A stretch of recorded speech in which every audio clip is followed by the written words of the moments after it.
Hi everyone, it's Margaret Manning here, and welcome to Mornings with 60 and Me. Today is Friday. It's October the 14th. So welcome to Friday, almost the weekend. Hope you've got something great planned. I'm going to, first of all, have my cup of tea. I've got green tea from Taiwan. I didn't know there were so many types of green tea till I went to a little cafe in Zurich and I did a tasting. There was green tea from China, Japan, and Taiwan. And I love the Taiwanese, so I picked that up, and every now and again I enjoy it. So I love green tea. It's supposed to be very good for you, as is most tea. And coffee. Coffee's good for you too. So grab a drink, have a seat, and we'll go through the news of the world. And I also want to remind you that I have a little gift to give to someone at the end of the show today. So stay tuned, and I'll tell you what it is and how you can get it. So in the world, in Nigeria, a couple of years ago, there were 276 girls that were kidnapped from their school by the Boko Haram militant group. They've been kept for 2 years, and there's been a lot of negotiation, but no one has ever been freed. Yesterday, the Boko Haram released 21 of the girls. They've come to some agreement. The Swiss government and the Red Cross helped to facilitate the agreement, and these 21 girls are now on their way home. And I know this is such amazing good news for the parents. So can you imagine your children not being with you, not knowing their fate for 2 years? These 21 girls are with the Nigerian government now on their way home. And it was so cool to see them in their traditional colorful dresses rather than the burqas and the gray clothes they've been forced to wear. So anyway, it's going to be a great weekend for those girls and their families. In Thailand, some sad news. The Thai king died yesterday. He was 88 years old, and he'd been governing in Thailand for 70 years. So he was really what everyone had known for all their lives. He was a very revered and loved man in Thailand. And of course, there's a lot of sadness now as his life has come to an end. And so they're not in their traditional colors of black and white for mourning. And the whole country today is celebrating his life and missing him. And they are in mourning. So our heart goes out to the people of Thailand today. In Iraq, we've been reporting on this for the last few months, and there is a planned offensive with the Iraq government and the coalition forces, including the United States, to take back Mosul from the ISIS soldiers. This has been in the works for many, many months, and yesterday there was an interesting flare-up. And I think it's important that we understand that once Mosul is taken, if it's taken, there's going to be the after effect. And a couple of days ago, Turkey's Prime Minister Erdogan had a very sharp words for the Prime Minister of Iraq, al-Abadi. The Turkish troops are in Iraq. They've got permission, it's an arrangement they made with the Kurdish government, Kurdish people, to be in the north of Iraq.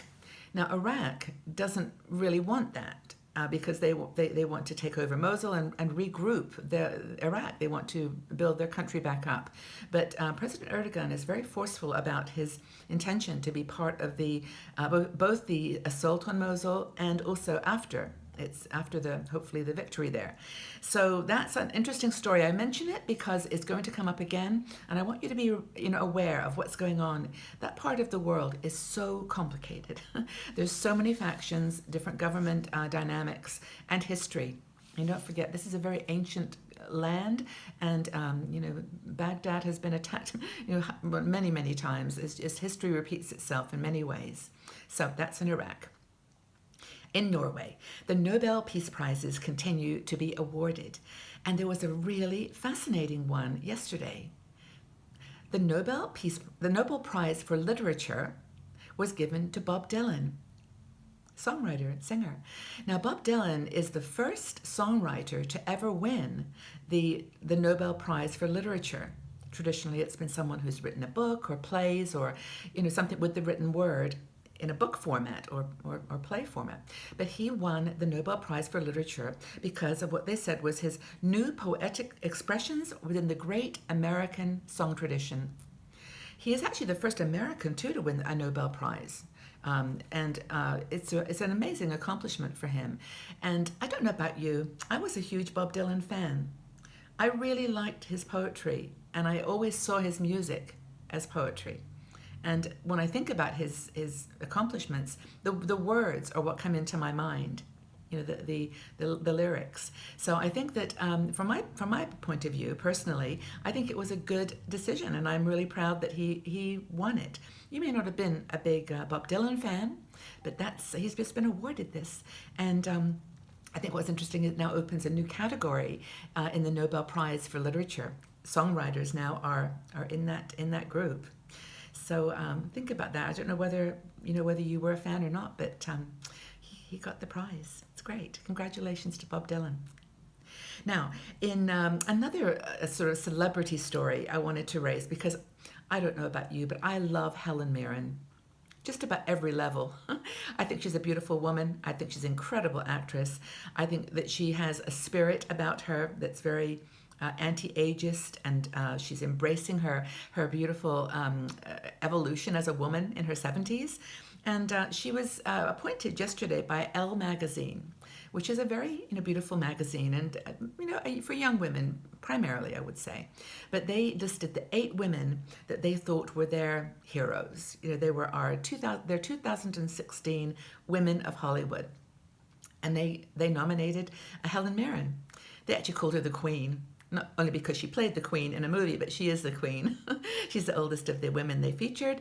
And Helen Mirren said she was, kind of surprised that she's continued to do so well in her career into her 70s. She's in Fast and Furious. She's been doing just all kinds of great movies. And she said, well, she just loves to, obviously she's good at what she does, but she happened to marry a man who was an American director. His name was Taylor Hackford, and they've been married for ages. And she said because of that, she ended up in LA quite a bit. And, I guess she just worked it. She worked the scene, and she's doing great. And I think she's an advocate for us, older women. Are you a fan of Helen Mirren? I'd be interested to know what you think. I'm not a big celebrity follower, but she's one of my favorites. Now, in the UK, yes, a very quick little story here I wanted to share, and that is that Tesco, which is the biggest retailer in the UK, was having an ongoing battle yesterday with Unilever, who is one of the big, companies that makes all kinds of goods that they sell, teas, cleaning products, and this little magical jar called Marmite. Marmite's from Australia, but Tesco yesterday pulled it from the shelves along with some other Unilever products, because Unilever raised all their prices. It's related to the fact that after the Brexit, the UK pound lost value, but there was a fight going on between Tesco and Unilever, and of course Marmite was off the shelves, and there was a mass hysteria in the UK. People love it. It's kind of a yeasty, have you ever had it? It's like yeasty, dark brown paste. You put it on toast. It's actually quite tasty, but it's got some vitamin B in it. I think that's very, very good for you. But it's a tradition. It's a tradition in the UK. So I think it's back, folks, so you can relax now and have your toast and Marmite this weekend. So speaking about staying healthy and eating healthy food, I wanted to cover a story. It's actually in Next Avenue, but it was written by a group called Place for Mom. And it's about really things you should start thinking about doing as you get a little older with your health, related to checkups and questions you can ask your doctor, things that are really more preventative. Of course, good diet, sleep, all those things are important. But they talk about things, for example, if you're in the United States and you're on Medicare after 65, I think it is, you can actually get a free medical checkup every year.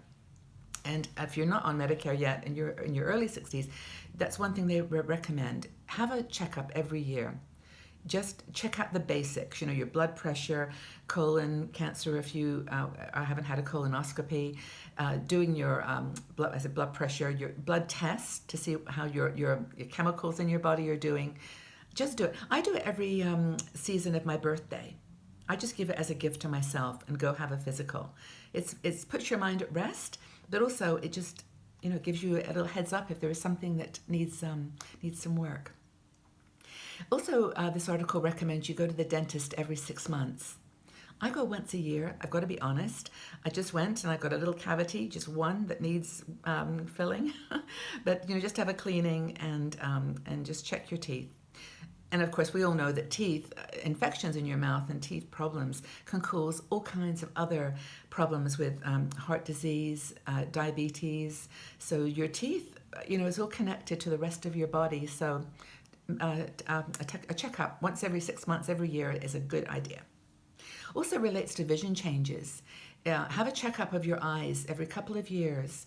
I don't know about you, but I found that my eyes have gotten a little better over the years. I've always worn glasses for distance, but for close up on my computer screen, I've needed to get glasses, and honestly can't really do without them now. And that was only a couple of years ago that I discovered that by going for a checkup. Now, the other thing is to remember mental health.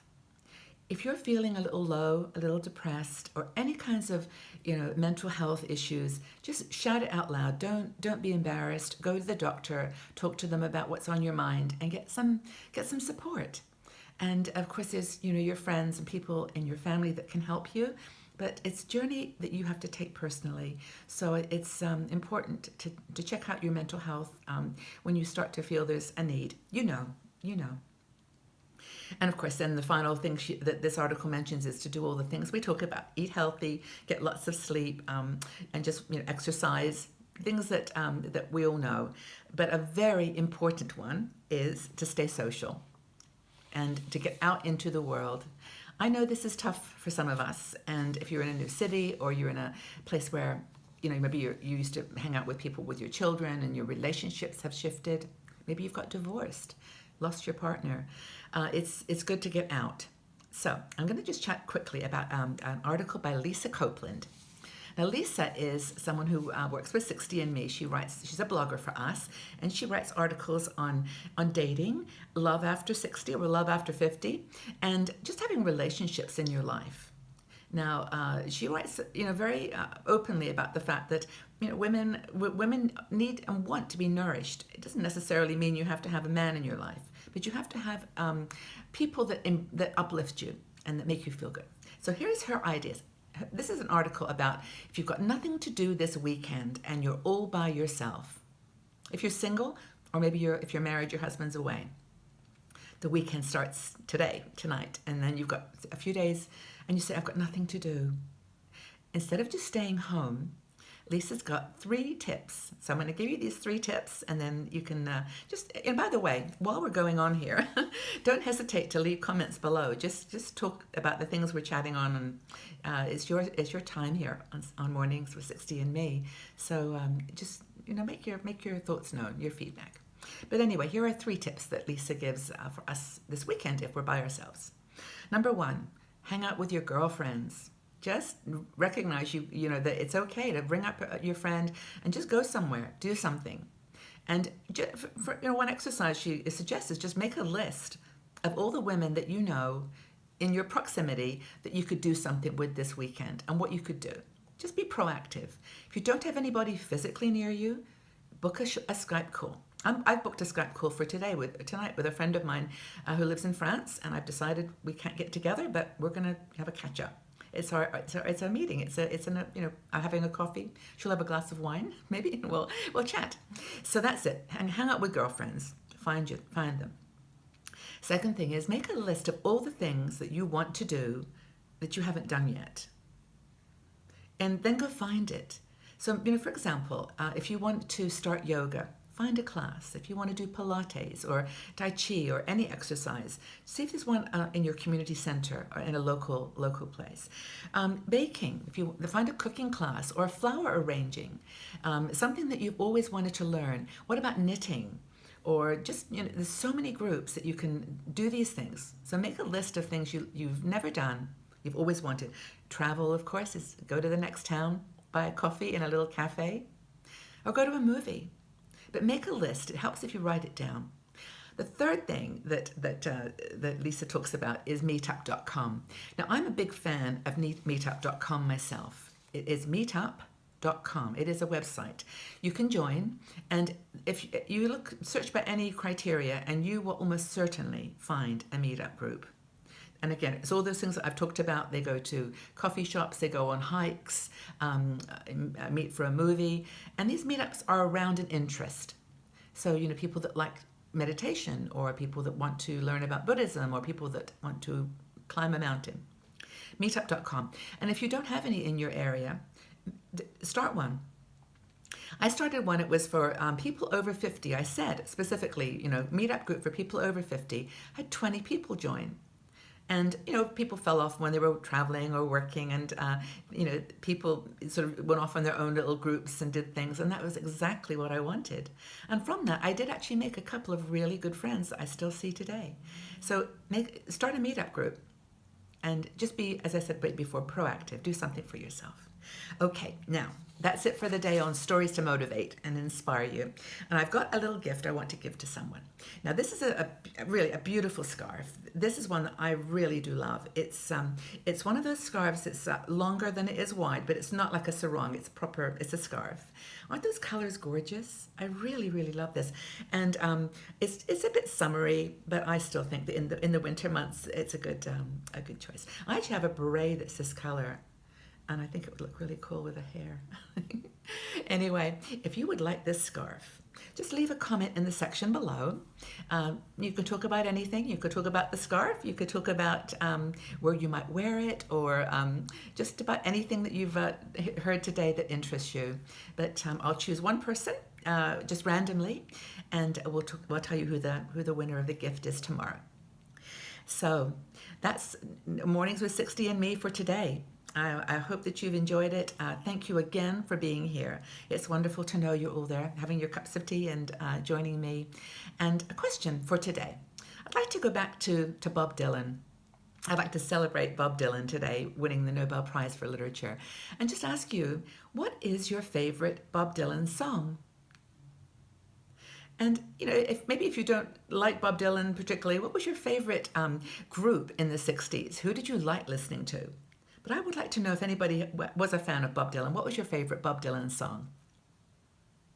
Okay, everyone, well, I'll see you all tomorrow. Have a really fabulous Friday, and I'll see you back here tomorrow on Mornings with 60andMe. Take care, everybody. Bye-bye for now.